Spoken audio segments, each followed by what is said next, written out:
سب سے عقل مند بندہ وہ ہے جو اکثر کیا کرتا ہے؟ ذکر موت کرتا ہے۔ رسول بیٹھے تھے، اصحاب محفل میں آئے اور ایک بندے کی بے تحاشا تعریفیں کرنے لگے کہ رسول اللہ فلاں صاحب بڑے اچھے ہیں، کاروبار بڑا کامیاب ہے، دوستوں کے ساتھ اٹھنا بیٹھنا بڑا اچھا ہے، فلاں اچھا ہے، فلاں اچھا ہے۔ جب اتنی تعریف کی تو رسول نے کہا یہ تو بتاؤ، جب وہ آپ کی محفل میں بیٹھتا ہے کیا موت کو یاد کرتا ہے؟ کیا ذکر موت کرتا ہے؟ کہ نہیں یا رسول اللہ۔ کہ پھر اتنا اچھا نہیں ہے۔ اچھے ہونے کا ریزن جو رسول بتاتے ہیں وہ کیا ہے؟ ذکر موت کرنا۔ جو لوگ موت کو یاد کریں وہ کبھی ظلم نہیں کرتے۔ یہ غفلت موت ہے کہ 33,000 لوگ فلسطین میں مارے جاتے ہیں۔ یہ غفلت موت ہے جو انسان لوگوں کے حقوق کو غصب کرتا ہے۔ یہ غفلت موت ہے کہ بھائی بھائی کے حق پہ ڈاکہ مارتا ہے۔ یہ غفلت موت ہے کہ شوہر بیوی کے حقوق کو غصب کرتا ہے۔ یہ غفلت موت ہے کہ اولاد والدین کی نافرمان بن جاتی ہے۔ ورنہ اگر انسان کو موت یاد دلائی جائے، دیکھیے کربلا والوں کے پاس کوئی جادو کی چھڑی نہیں تھی، ایک فارمولہ ہیں جو اہل بیت نے بتائے ہیں۔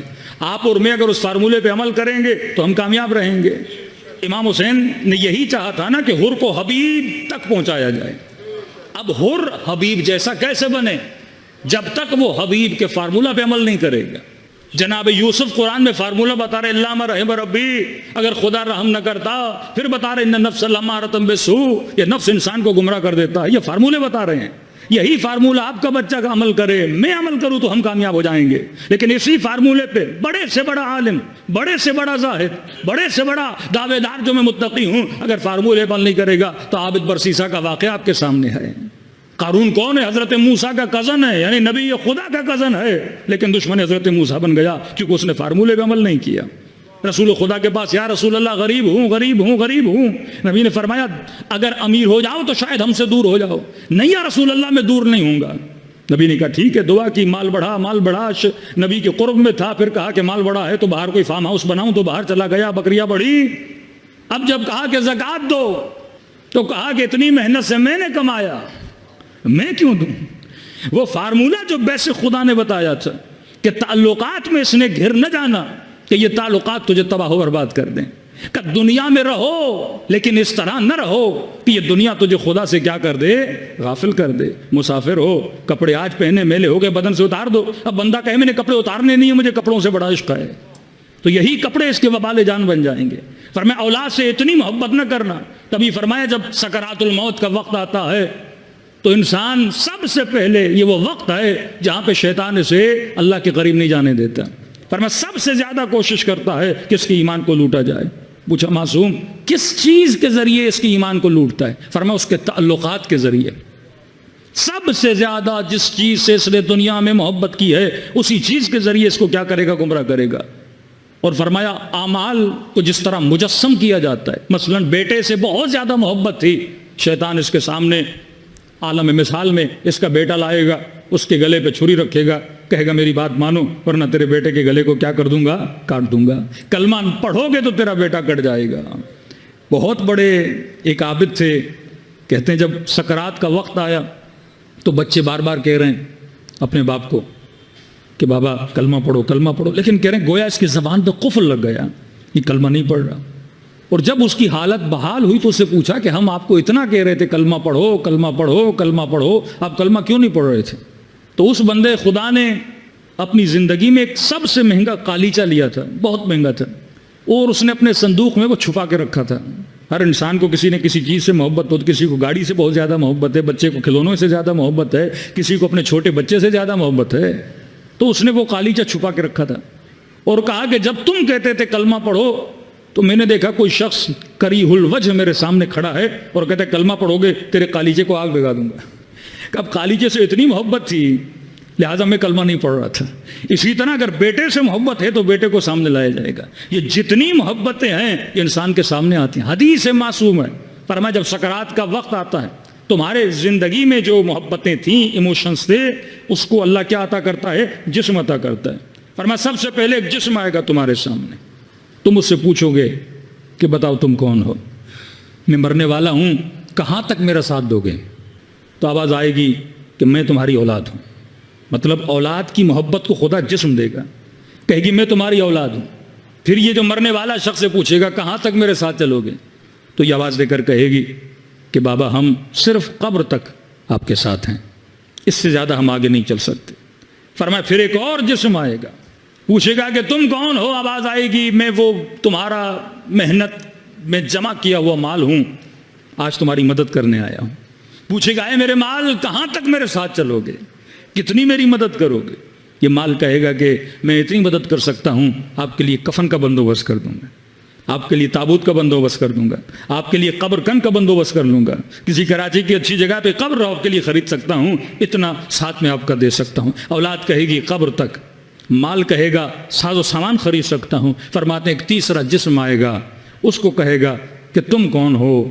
آواز دے کر کہے گا میں وہ ہوں جس پر تم نے زندگی میں سب سے کم توجہ دی تھی۔ کہا کہاں تک ساتھ چلو گے؟ کہا قبر میں بھی تیرے ساتھ ہوں، برزخ میں بھی تیرے ساتھ ہوں، قیامت میں بھی تیرے ساتھ ہوں، لیکن میں بہت کمزور ہو چکا ہوں، بہت نحیف ہو چکا ہوں۔ پوچھے گا تم قیامت تک میرے ساتھ چلو گے؟ بتاؤ تو صحیح تم کون ہو؟ کہ میں وہی ہوں جس کی طرف کم توجہ دی تھی۔ کہ کیا نام ہے تمہارا؟ آواز آئے گی میں تمہارا عمل ہوں۔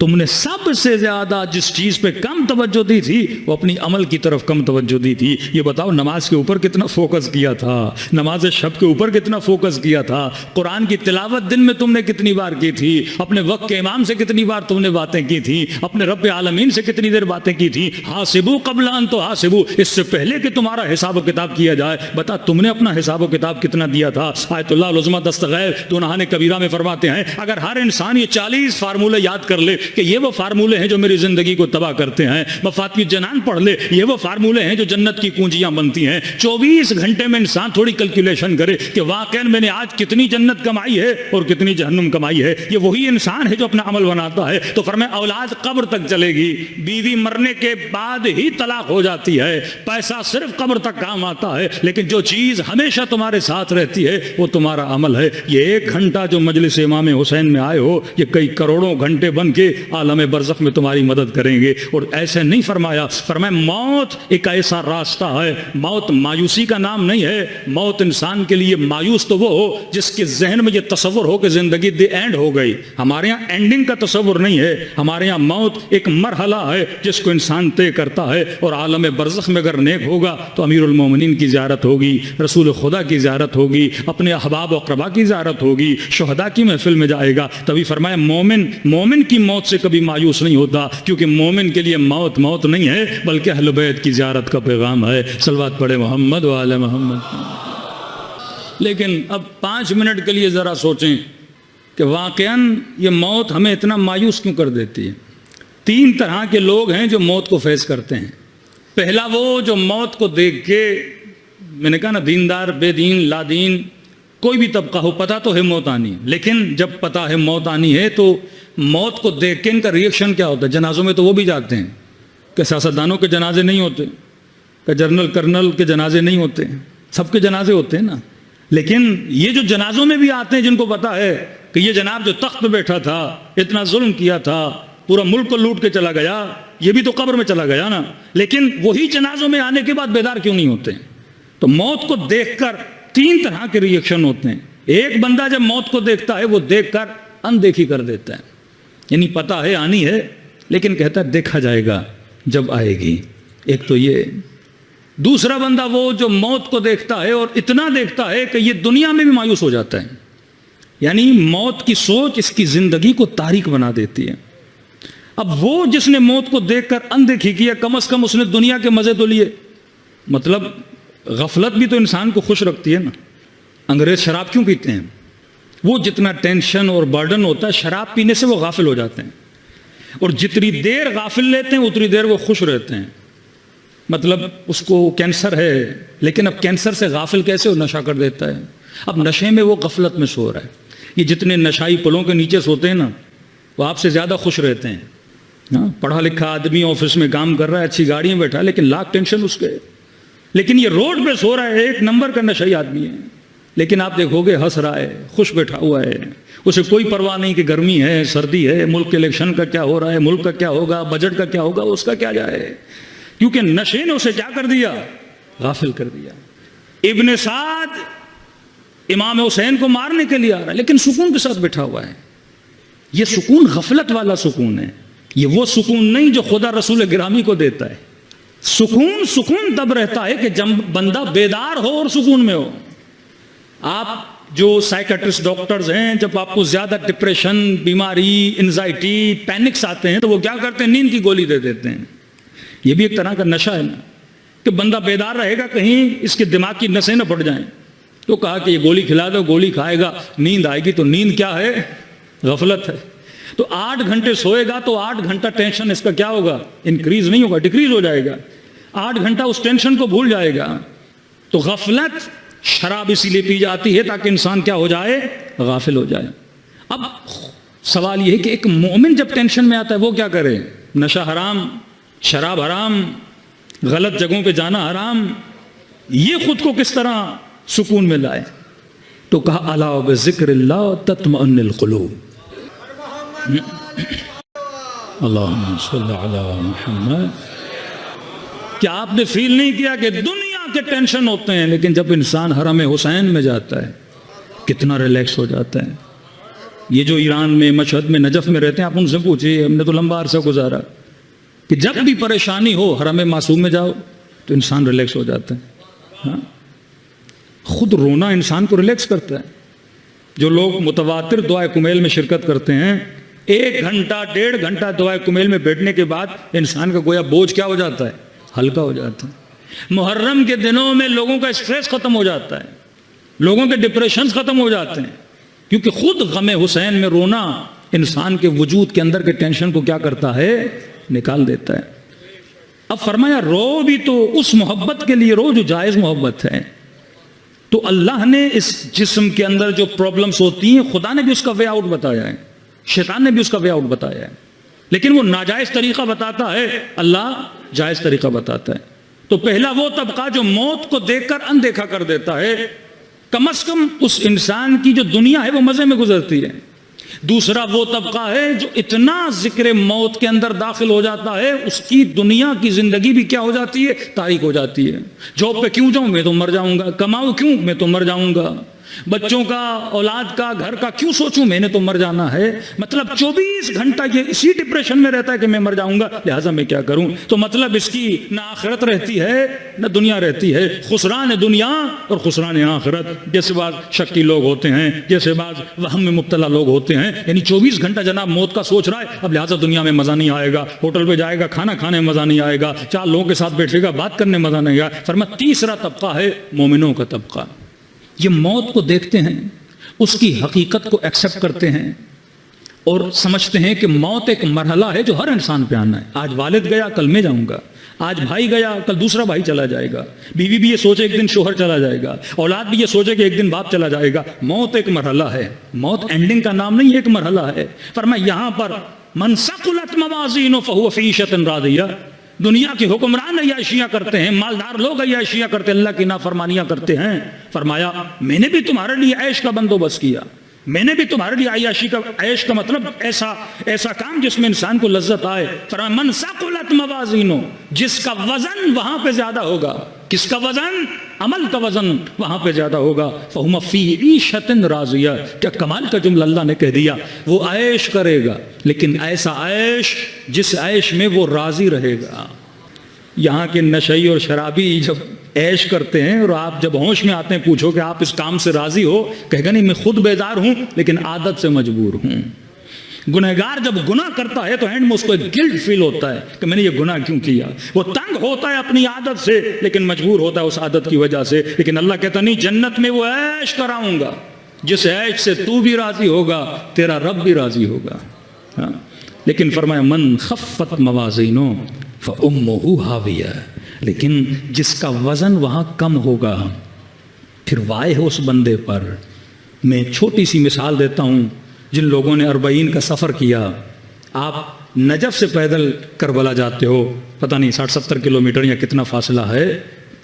تھوڑا فاسٹ چلو تو 3 دن میں انسان پہنچ جاتا ہے، سلو چلو تو انسان 5 دن میں. اب آپ نے نجف سے پہلے پول سے جب پیدل چلنا شروع کیا تو کوئی بندہ اپنے ساتھ اتنا پانی نہیں اٹھاتا، کھانا نہیں اٹھاتا، زاد راہ نہیں اٹھاتا، ایک کانفیڈنس ہوتا ہے کہ راستے میں سبیلیں لگی ہیں، راستے میں موکب لگے ہیں، پانی پلانے والے ہیں، کھانا کھلانے والے ہیں، لہٰذا یہ 3 دن سفر بھی کر لیتا ہے، اسے کوئی پریشانی نہیں ہوتی۔ لیکن آپ کو بولا جائے کہ جناب کراچی سے حیدرآباد کا سفر آپ نے پیدل کرنا ہے، اور بندہ یہی نیچر رہ کے نکلے کہ راستے میں پانی مل جائے گا، راستے میں کھانا مل جائے گا، مجھے کوئی کھلا دے گا، مجھے کوئی سلا دے گا، اب یہ چلے گا تو صحیح 5 روٹیاں لے کے چلے، 2 بوتل پانی کی لے کے چلے، یا بحریہ ٹاؤن تک نہیں پہنچے گا، پانی بھی ختم ہو جائے گا، روٹیاں بھی ختم ہو جائیں گی، اب آگے گرمی بھی ہے، راستے کی سختی بھی ہے، یہ ذلیل بھی ہوگا، یہ پیاسا بھی ہوگا، یہ بھوکا مر جائے گا۔ یہی خدا سمجھانا چاہتا ہے کہ مرنے کے بعد تم نے برزخ میں پیدل ایک سفر کرنا ہے،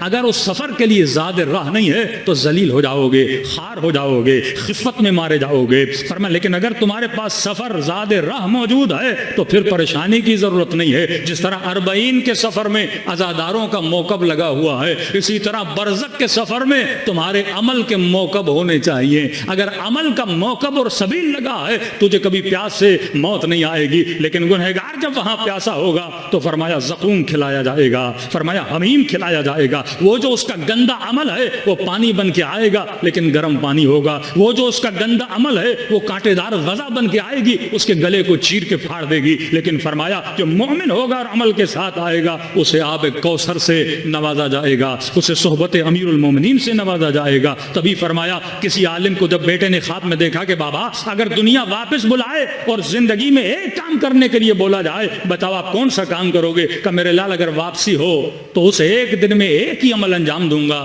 وہ کون سا عمل ہے؟ فرمایا اپنے مولا امام رضا کی زیارت کو جاؤں گا۔ کہ بابا وہ کیوں؟ کہ اگر دنیا میں ایک مرتبہ رضا کی زیارت کے لیے گیا وہ ایک زیارت کے بدلے میں 3 مرتبہ عالم برزخ میں مجھ سے ملنے کے لیے آئے۔ کسی نے سوال کیا کہ مولانا جس طرح یہاں پہ ہماری سوشل لائف ہے کیا آخرت میں بھی ایسی سوشل لائف ہے؟ جیسے میرے دادا، میرے نانا، میری نانی مرحوم جتنے ہو گئے، کیا وہاں پہ کوئی سوشل لائف ہے؟ جس طرح آج رشتہ دار ایک دوسرے سے ملتے ہیں جلتے ہیں، کیا وہاں بھی ایسا ہے؟ یعنی مرنے والے ایک اکیلے سفر پہ چلتے ہیں، تک و تنہا چلتے ہیں۔ فرمایا آخرت میں ڈیپینڈ کرتا ہے پرسن ٹو پرسن، اگر نیک ہوتا ہے تو اسے اپنے ماں باپ سے ملنے دیا جاتا ہے، اگر نیک نہیں ہے ڈیپینڈ ہے کہ یہ وادی سلام کی طرف جا رہا ہے یا وادی برہوت کی طرف جا رہا ہے۔ یہ حدیث کے جملے ہیں کہ جب بھی کوئی انسان دنیا سے جاتا ہے تو اس کے کچھ رشتہ دار اس کے استقبال کے لیے آتے ہیں اور اسے دیکھ کر ان کو خوشی ہوتی ہے۔ اس کا مطلب یہ ہے جو مر چکے ہیں وہ یہاں ہماری زندگی کو نہیں دیکھ رہے۔ بس آپ یہ سوچیں کہ مثلا 20 سال ہو گئے میرے دادا مرحوم ہو گئے تو وہ مجھے دیکھ رہے ہیں، ایسا نہیں ہے۔ یہ صرف شہداء کے لیے، جب خدا شہداء کے لیے کہتا ہے وہ زندہ ہیں اور رزق پا رہے ہیں، مطلب وہ آپ کی زندگی کو آبزرو کر رہے ہیں، امیر المومنین آبزرو کر رہے ہیں، اہل بیت علیہ الصلوۃ والسلام ہمیں دیکھ رہے ہیں۔ لیکن ہر مرنے والا ہمیں نہیں دیکھتا، 20 سال گزر جائیں شاید وہ اپنے بیٹے کو نہیں دیکھ رہا، اور وہاں یاد کرتے ہیں، انتظار میں رہتے ہیں کہ میرا بیٹا کب آئے گا۔ اور جب کوئی ان کے رشتہ داروں میں سے مر جاتا ہے اور وہاں اس سے ملاقات کرتے ہیں، فرمایا ان مرحومین کے چہروں پہ ایک خوشی کا عالم ہوتا ہے۔ جس طرح آپ مرحومہ ماں کو یاد کرتے ہو، ماں بھی مرنے کے بعد وہ آپ کے ویٹ میں آپ کو یاد کر رہی ہے۔ تبھی فرمایا مومن کے لیے موت خوشی کا پیغام ہے، جتنا اچھا ہوگا خدا اس کی والدہ کو اجازت دے گا، جب قبض روح ہوگی تو ماں سامنے کھڑی ہوگی، مرحوم باپ سامنے، وہ لینے کے لیے آتے ہیں کہ بیٹا چلو ہم تمہیں لینے کے لیے آئے۔ تو حدیث کے جملے ہیں کہ وہ اس کو فیس کریں گے، اور فیس کرنے کے بعد وہ اس سے پوچھنا شروع کرتے ہیں میرا فلاں بیٹا زندہ ہے یا مر گیا، مطلب ان کو علم نہیں ہے، میری فلاں بیٹی زندہ ہے یا مر گئی، میری بہن زندہ ہے کہ مر گئی، میرا بھائی زندہ ہے کہ مر گئی۔ کہ مولا یہ سوال کیوں کریں گے؟ اگر مر گئی ہوتی تو ان کو کیا پتہ نہیں چلتا؟ جس طرح یہ مرا اس سے ملے، کیا وہ مرے وہ نہیں ملے؟ کا نہیں، وہ اس لیے پوچھتے ہیں کیونکہ نیک ارواح وادی السلام کی طرف جاتی ہیں، اور فرمایا وہ جواب سن کے کبھی خوش ہوتے ہیں کبھی غمگین ہوتے ہیں۔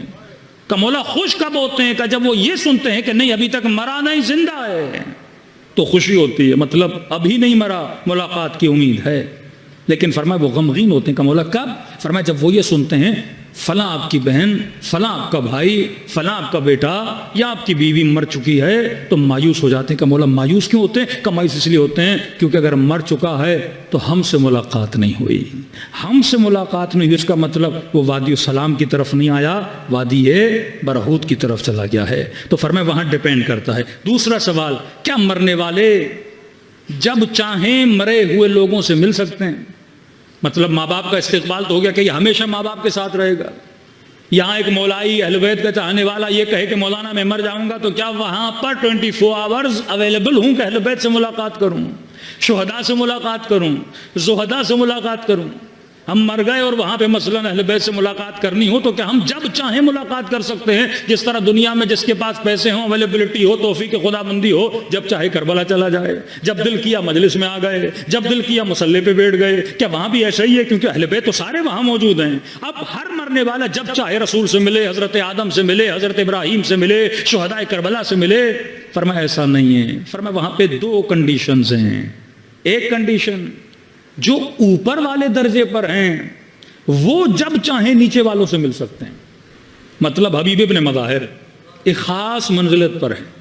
اب ایک عام مومن جب مر جائے گا تو حبیب مل سکتا ہے نیچے والوں سے، امام حسین جس سے چاہیں مل سکتے ہیں، اولیاء اللہ ایک مقام پر ہیں، کیٹیگری ہے، وہ اس کیٹیگری کے نیچے، مطلب یہاں حبیب ہے اور یہاں امام حسین ہے، تو امام حسین جب چاہے حبیب سے مل سکتا ہے، کیا حبیب بھی جب چاہے امام حسین سے مل سکتا ہے؟ تو it depends to the category. اگر وہ اس خاص جگہ پر ہیں، مثلا ایک شہداء کی جگہ ہے تو شہداء سے مل سکتے ہیں، اولیاء سے مل سکتے ہیں، حقیقی ولایت کے ماننے والے جب چاہیں اپنے مولا امیر المومنین سے مل سکتے ہیں، لیکن جنہوں نے گناہ کیے ہیں ایک لو کیٹیگری کے اندر ہیں۔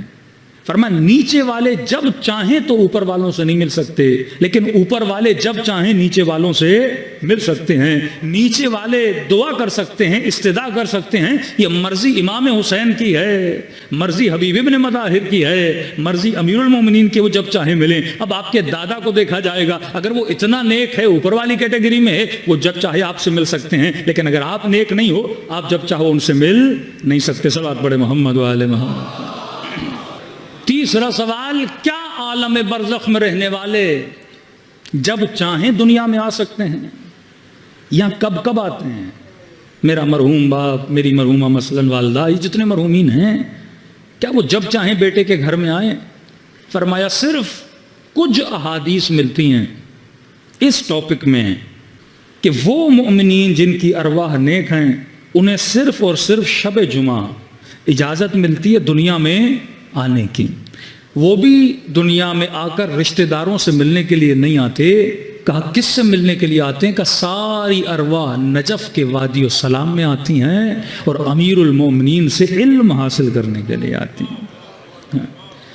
اس کی تصدیق کے لیے واقعہ موجود ہے کہ جناب سلمان فارسی، بعض اوقات جناب ابو ذر سے 2-3 روایتیں ملتی ہیں کہ جب مولا علی وادی السلام سے گزرنے لگے تو مولا کا صحابی کہتا ہے کہ امیر المومنین نے وادی السلام کی قبور کو متوجہ کر کے کلام کرنا شروع کیا۔ ایک تو ہوتا ہے سلام ارواح کو کرنا، کا سلام کیا، پھر گفتگو کرنا شروع کر دی، اور علی امیر المومنین کی گفتگو اتنی لمبی ہوئی کہ 2.5 گھنٹے گزر گئے۔ یہ صحابی کہتا ہے میں بیٹھ گیا، کھڑے ہو کے تھک گیا، اور امیر المومنین کو کہا کہ مولا 2.5 گھنٹے ہو گئے میں تھک گیا، آپ کس سے باتیں کر رہے ہیں؟ امام نے فرمایا تو نہیں دیکھ رہا جو علی دیکھ رہا ہے، جوق در جوق ارواح کا ہجوم زمین پر آیا ہے اور علی ان کے اندر علم کو بانٹنے کے لیے بیٹھے ہیں۔ تو جب امیر المومنین اس کائنات میں تھے حی و حاضر، اس وقت بھی امیر المومنین علم دے رہے تھے، اور آج اگر امیر المومنین ظاہری طور پہ نظر نہیں آ رہے، ہر شب جمعہ وادی السلام میں مومنین کی ارواح آتی ہیں اور امیر المومنین سے آ کر علم حاصل کرتی ہیں۔ تبھی فرمایا جب نجف جاؤ تو وادی السلام میں ایک قبر کا نشان بنایا کرو۔ یہ قبر یہ نہیں کہ مجھے وہاں دفن کیا جائے، یہ قبر کا مطلب یہ ہے کہ جب میں مر جاؤں شب جمعہ اجازت دی جائے اور وادی السلام میں آ کے محفل امیر المومنین مجھے اللہ نصیب فرمائے۔ صلوات پڑھے محمد و آل محمد۔ ایک شہید کی ماں، یہ بھی ایک واقعہ ہے، کہتی ہے وہ ہر روز رات کو، آپ نے زیارت قبور اگر پڑھی ہوں تو مکروہ ہے رات کو جانا، بالاخص شب جمعہ۔ اچھا ہمارے یہاں لوگ جاتے شب جمعہ ہیں قبور کی زیارت پہ، لیکن علماء فرماتے کراہت ہے بالاخص شب جمعہ رات کو جانا۔ اس کا ریزن ہے، جاؤ دوپہر کو جاؤ قبرستان فاتحہ کر کے آؤ، صبح کے وقت جاؤ فاتحہ کر کے آؤ، رات کو کہتے نہ جایا کرو۔ یہ شہید کی ماں، اس کو بیٹے سے اتنا لگاؤ تھا، یہ ڈیلی بیسس پہ رات کو جاتی تھی بیٹے کی قبر پہ، کئی گھنٹے قرآن پڑھا، زیارت پڑھی، باتیں کی، گریہ کیا۔ یہ ماں کہتی ہے ایک دن خواب کے عالم میں مجھے اپنے بیٹے کی زیارت ہوئی، کہتے دیکھتی ہوں ایک باغ ہے بہت بڑا، جس میں صرف میرا بیٹا نہیں کئی لوگ ہیں جو بیٹھے ہوئے ہیں، نورانی چہرے ہیں، چاند جیسے چمکتے ہوئے چہرے، اور وہاں میں بیٹے سے ملنے گئی، بیٹے نے استقبال کیا، بڑے ادب سے ملا، بیٹھی اور بیٹے سے باتیں کرنے لگی۔ میں نے نوٹس کیا کہ جتنے لوگ اس خوبصورت باغ کے اندر ہیں وہ سب کسی جگہ پہ جانے کی تیاری کر رہے ہیں، گویا سامان سفر باندھ رہے ہیں، اور میرے بیٹے کا بھی سامان بندھا ہوا ہے۔ تو میں نے کہا کہ میرے لال یہ کہاں جا رہے ہیں؟ تو کہا کہ اماں یہ سب وادی السلام جا رہے ہیں، آج شب جمعہ ہے، لہٰذا ہر شب جمعہ مومنین کی ارواح وادی السلام جاتی ہیں اور امیر المومنین سے متاع علم اور علم معرفت کے دروازے امیر المومنین دیتے ہیں اور یہ حاصل کرتی ہیں۔ مطلب مرنے کے بعد علم کا سلسلہ بند نہیں ہے، عمل کا سلسلہ بند ہو جاتا ہے، لیکن مرنے کے بعد جو علم کی منازل ہیں، معرفت کی منازل ہیں، وہ انسان کی جاری رہتی ہیں، انسان بزی رہتا ہے۔ فرمایا یہ سارے جا رہے ہیں۔ تو کہتی میرے لال تو کیوں نہیں جا رہا؟ جب سارے کے سارے امیر المومنین سے وادی السلام میں ملنے جا رہے ہیں اور ہر شب جمعہ جاتے ہیں۔ کہتے اماں ہر شب جمعہ تیاری کرتا ہوں جانے کی، لیکن آپ مجھ سے ملنے آتی ہیں، اور امیر المومنین کا حکم ہے کہ جب تک ماں ہے میرے پاس نہیں آنا۔ ماں کے ادب میں، ماں کے احترام میں کہتی میری آنکھیں کھل گئی ہیں۔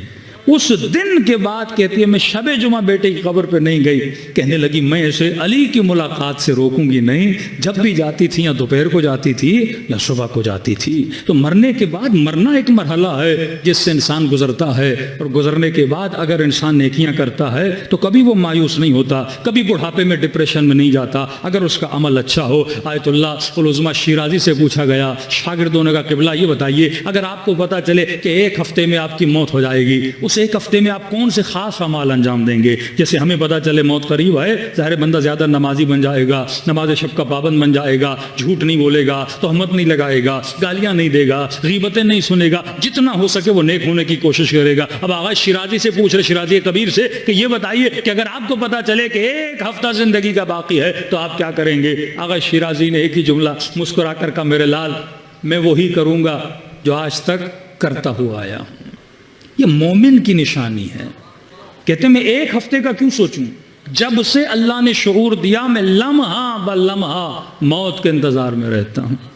یہ اہل بیت کے جملے نا کہ ہم اہل بیت پہ فرق نہیں پڑتا کہ موت ہم پر آئے یا ہم موت پر آ جائیں۔ فرمایا ایک موت ایک انگلی بھی نہیں بلکہ ایک لمحے کی مسافت سے تجھ سے دور ہے، ضرورت یہ ہے کہ تو موت کے لیے تیار ہو جائے۔ ہمارے ایک دوست سے بالکل جوان، 27 سال کا جوان ینگ بچہ، بیٹھے بیٹھے ماہ مبارک رمضان میں اٹیک آیا، دنیا سے چلا گیا۔ نہ ماں نے سوچا تھا نہ باپ نے سوچا تھا کہ ایسا جوان بیٹا چل جائے گا۔ ایک ایشو ہمارے مائنڈ میں یہ ہے کہ ہم عالم مادہ میں رہتے ہیں۔ مادے کی خاصیت یہ ہے کہ مادہ ایک ٹائم میں نیا ہوتا ہے اور ایک وقت میں پرانا ہو جاتا ہے۔ آپ آم گھر میں لے کر آ گئے، ہفتے میں آم سڑ جاتا ہے۔ سیب لے کر آ گئے، 4-5 دن میں کیڑے پڑ جاتے ہیں۔ دودھ لے کر آ گئے، 3-4 دن میں خراب ہو جاتا ہے۔ کیونکہ عالم مادہ میں رہتے ہیں تو ہماری ایک سائیکی بن گئی ہے۔ سائیکی یہ ہے کہ ابھی میں جوان ہوں، مطلب یہ مادہ نیا ہے، لہذا جب بوڑھا ہو جاؤں گا تو پھر مجھے موت آنی ہے۔ تو جوانی میں نے موت کو یاد نہیں کرنا، بڑھاپے میں نے جا کے موت کو یاد کرنا ہے۔ جوانی کیوں موت نہیں آئے گی؟ کیونکہ میں مادہ ہوں۔ حالانکہ اہل بیت فرماتے موت مادے سے نہیں بنی،